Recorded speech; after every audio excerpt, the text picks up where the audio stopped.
So ayun mga tropa, yung may papakita na sa inyo paano mag hanap ng shorted na iPhone. So full shorted siya.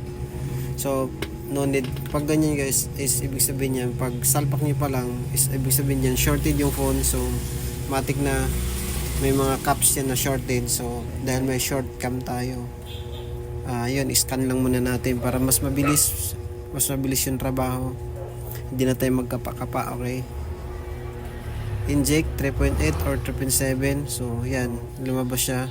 And then sabay na natin ng rosin flux. So yun, by step lang tayo guys, wag tayong bigla na tumira agad pagdating sa board. So by step tayo. Okay, and then inject ulit 3.7, 3.8 battery terminal. And then yan, nandun sa Wi-Fi IC.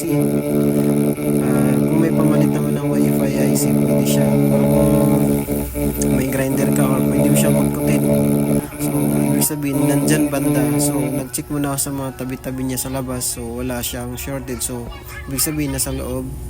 So and then gagamit tayo ng digital tester. So 00, that means shorted. Meron siyang mga kapasitor. And then crystal IC ang shorted niyan.